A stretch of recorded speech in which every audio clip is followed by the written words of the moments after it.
Barrister Gauhar साहब, एक दिन की दो खबरें, एक ऑपोजिशन, एक पे अच्छा वक्त, एक पे बुरा वक्त। ये जब हम ये देखते हैं कि किसी का आशीर्वाद होता है या किसी का अच्छा वक्त शुरू होता है, तो अदालती फैसले कैसे एक के खिलाफ और एक के हक में आने लगते हैं?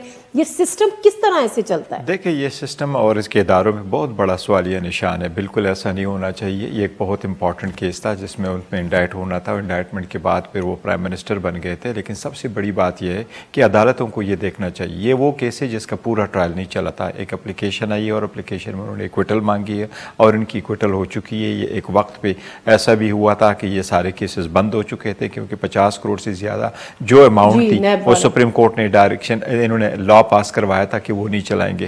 देखो, इसके सारे अगर ऐसा ही है, जो नेशनल अकाउंटेबिलिटी ब्यूरो, ये किसी भी सूरत पॉलिटिकल इंजीनियरिंग के लिए नहीं इस्तेमाल होने चाहिए।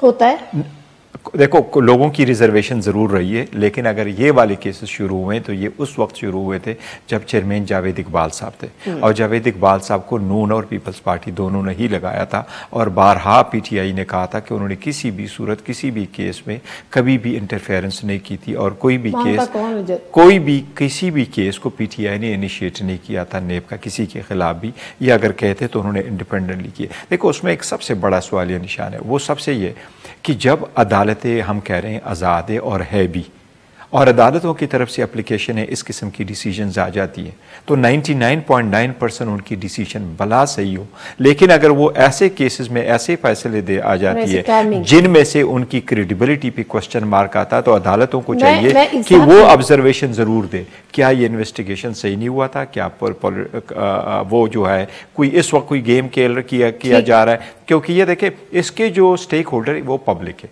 अगर इदारे आपके कमज़ोर हो और इदारे इंडिपेंडेंट ना हो तो जिस पर्पस के लिए आपने बनाया वो मकासद हासिल नहीं होंगे।